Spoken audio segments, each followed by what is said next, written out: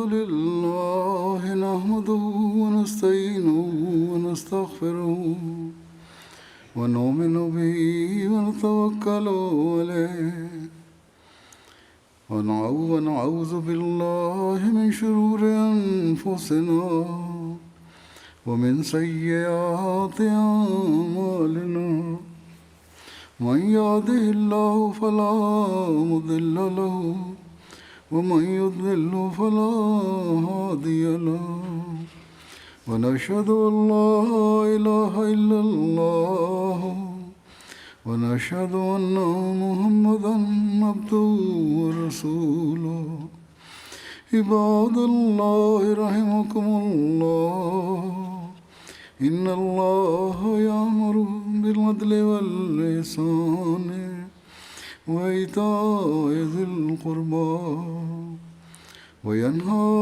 عن الفحشاء والمنكر والبغي يعظكم لعلكم تذكرون اذكروا الله يذكركم وادعوه يستجب لكم ولذكر الله أكبر.